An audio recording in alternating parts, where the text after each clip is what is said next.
Oh, it's Chima Begotten again, and on this voice conservation issue, a lot of singers have reached out to me. Oh, how do we pray? Sometimes we are so much in the spirit that we shout and we husky up and we do all of that.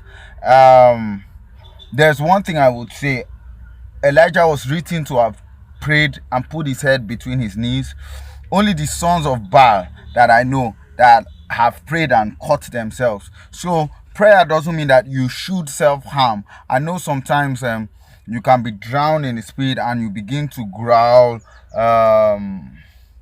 I've had those sessions of prayers myself and all of that. But there are two important things that can help you out in prayer. Number one is singing and talking supported. So of course a lot of us voice teachers, we talk about singing from your diaphragm, which is very important.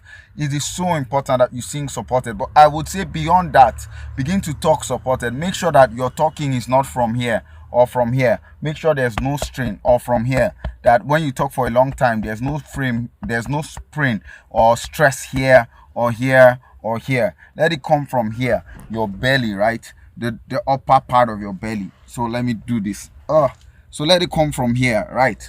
So make sure that your distress, where your anchor is, what is powering your whole speech, is from there. That's one. Secondly, where there are healthy ways to growl and groan. The most important thing is to avoid tension here and here. Do you understand it? So there are important ways to groan. There are important ways. I mean, we all hear Theophilus Sunday. We hear him come up and he has that strain there.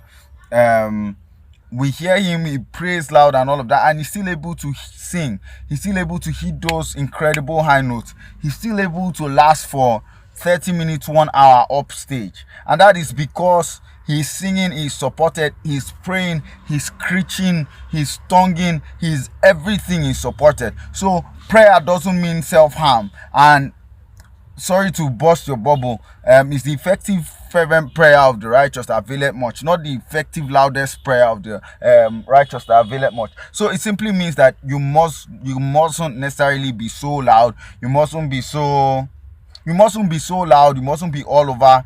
But of course, there are times to pray loud. I'm not dismissing praying loud. If you talk properly, then you pray properly. Simple. So make sure that you're talking and you're singing, everything is supported, everything is diaphragmatic. There's some diaphragmatic support. The pressure is from your belly.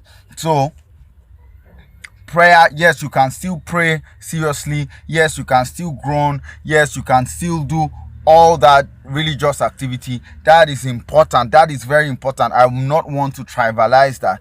However, make sure that you talk. You practice makes excellence. So make sure that you're talking, your conversation. Prayer is supposed to be a conversation with God. So even your conversation with people should be supported, and that way you'll find out that you pray for long periods of time and you are still able to sing. That's how it's done. That's how it's done. There's no other way. There's no other way it's done. That's how it's done. That people pray and people pray for extensive periods, and at the end, at the same time, they're able to sing for extensive periods. So if you are a Christian and you are a believer, prayer is an absolute must do, and it should in no way affect your singing. Yeah, so thank you so much. I hope you got value. Please invite people to watch this video, people who are in faith. Also like, comment, subscribe. It's very important. The more it's just the truth, everybody needs a push in the right direction. The more support I get, the more I have to create this content. So thank you so much for your support thus far.